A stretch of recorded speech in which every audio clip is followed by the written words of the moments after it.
Olá, pessoal! Eu me chamo Kelly. O meu grupo é composto pela Beatriz, pela Gabriela e pela Milene. Todas somos alunas do segundo ano de administração, coordenadas pela professora doutora Heloísa Bressan. Bom, o nosso grupo irá abordar diversos assuntos dentro do tema vacina, como, por exemplo, quem criou a primeira vacina e a origem da mesma. Espero que gostem do nosso trabalho.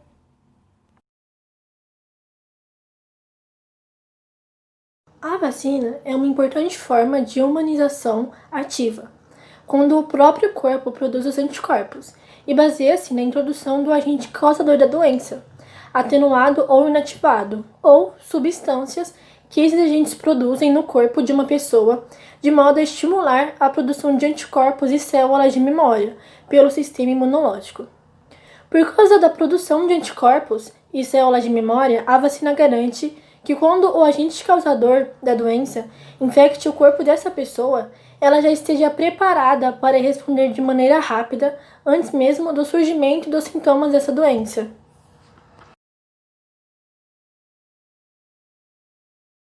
As vacinas mudaram a qualidade e a expectativa de vida das pessoas ao longo dos anos.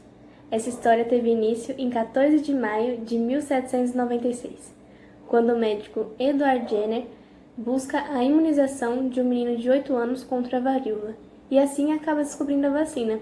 Mas somente quase um século depois, em 1885, que Louis Pasteur desenvolveu um novo produto contra a raiva e o deu o nome de vacina, em homenagem a Jenner. A história da vacina está assim amplamente ligada com o processo de luta contra a varíola.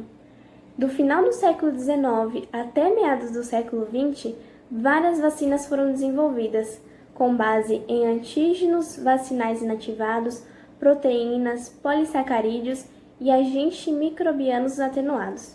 Uma sequência impressionante de descobertas que foram consolidando a importância das vacinas para as populações do globo.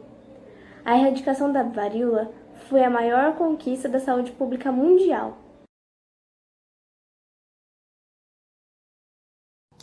Jenner foi o criador da primeira vacina. Ele nasceu em maio de 1749, na Inglaterra, e dedicou cerca de 20 anos da sua vida aos estudos sobre a varíola. Em 1796, realizou uma experiência que permitiu a descoberta da vacina, e em 1798 divulgou seu trabalho, um inquérito sobre as causas e os efeitos da vacina da varíola, mudando completamente a ideia de prevenção contra doenças.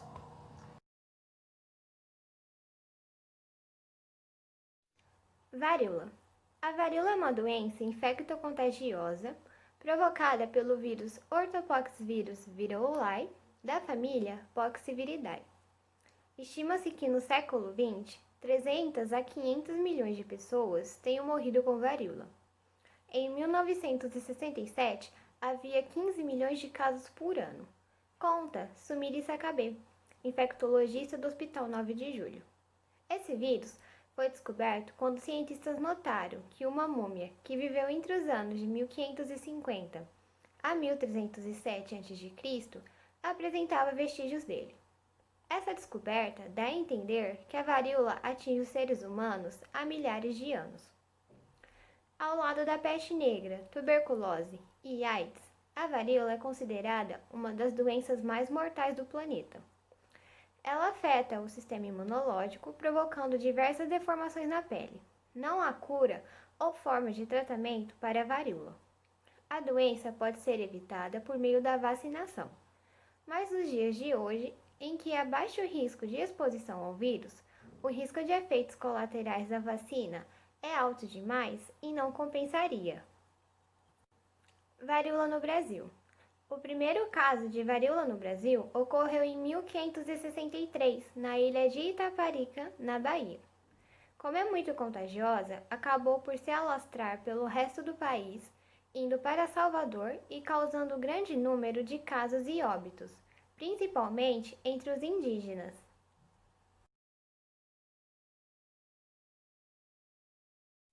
A Revolta da Vacina. A Revolta da Vacina foi uma rebelião popular contra a vacina antivaríola, ocorrida no Rio de Janeiro em novembro de 1904. Quando o presidente Rodrigues Alves assumiu o governo em 1902, nas ruas da cidade do Rio de Janeiro acumulavam-se toneladas de lixo. Desta maneira, o vírus da varíola se espalhava. Proliferavam ratos e mosquitos, transmissores de doenças fatais, como a peste bubônica e a febre amarela, que matavam milhares de pessoas anualmente. Rodrigues Alves nomeou o engenheiro Pereira Passos para prefeito e o médico Oswaldo Cruz para diretor da saúde pública. Com isso, iniciou grandes obras públicas, como o alargamento de ruas, avenidas e o combate às doenças. A reurbanização do Rio de Janeiro, no entanto, sacrificou as partes mais pobres das cidades, que foram desalojadas e tiveram seus casebres e cortiços demolidos. A população teve que se mudar para mais longe do trabalho e para morros, incrementando assim a construção das favelas.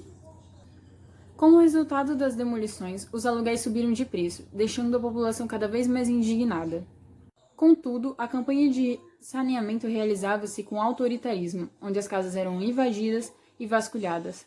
Não foi feito nenhum esclarecimento sobre a importância de tomar a vacina ou a higiene.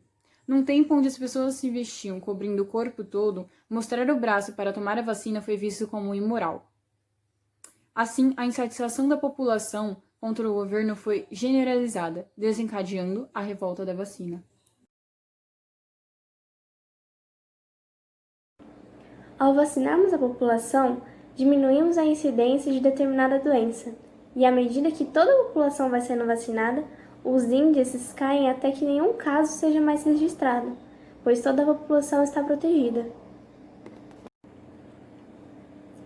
Apesar de parecer muitas vezes impossível proteger toda uma população, as vacinas elas têm dado muito resultado, tanto no Brasil como no mundo todo.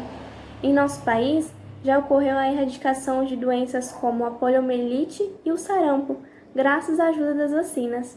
Além disso, segundo a Fundação Oswaldo Cruz, ocorreu a eliminação da circulação do vírus autóctone do sarampo em 2000 e da rubéola desde 2009. Outras doenças também tiveram seus casos reduzidos, como é o caso do tétano neonatal.